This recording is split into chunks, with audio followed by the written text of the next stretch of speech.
Welcome to this week's edition of Endocrinology Updates, covering the latest breakthroughs. Brought to you by LucidQuest. A healthcare redesign in the Netherlands is transforming how gestational diabetes is managed. A recent study shows that by optimizing care pathways, referrals to secondary care dropped by 84.8%, insulin use declined by 46.8%, and treatment costs fell by nearly 10%. Crucially, patient experience improved without compromising maternal or neonatal outcomes. Turning to type 2 diabetes, researchers have mapped 34 global clinical trials aimed at achieving diabetes remission through pharmacological means. 70% of these trials are non-industry funded, with most targeting patients diagnosed within 6 years.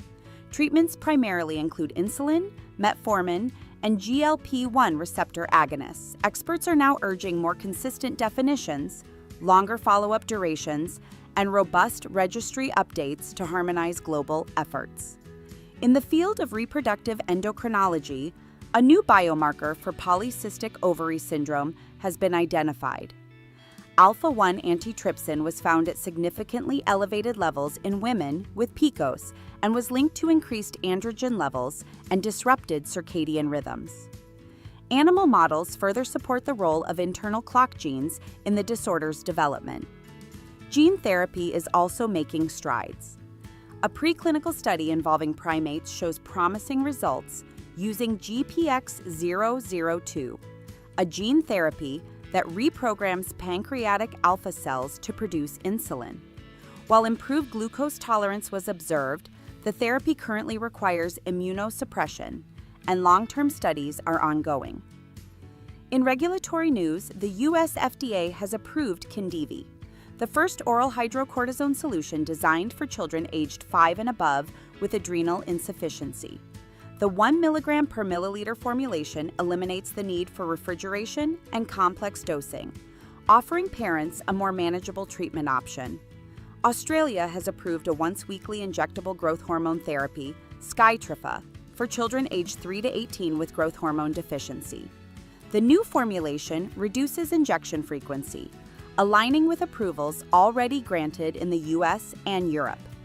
Meanwhile, IBM and Roche have partnered to launch AccuCheck Smart Guide Predict, an AI-powered mobile app that uses real-time continuous glucose monitoring data to forecast blood sugar trends 2 hours ahead.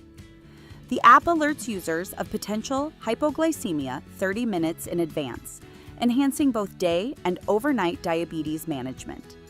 From Southeast Asia, Vietnam-based Davapharm has launched Imler 10, a new treatment offering blood glucose control alongside cardio-renal protection for patients with type 2 diabetes. The launch event spotlighted a growing range of advanced therapies aimed at better patient access and integrated care. Finally, the NIH has announced a novel diagnostic tool that could change how clinicians monitor diabetic foot ulcer risk. By measuring transepidermal water loss, researchers found a 35% recurrence rate among patients with high transepidermal water loss, compared to just 17% in those with lower values. The test could soon become a routine part of preventive care, shifting attention to skin barrier function as a vital diagnostic metric. Stay ahead in endocrinology research. Like, share, and subscribe for weekly updates. Visit lqventures.com or email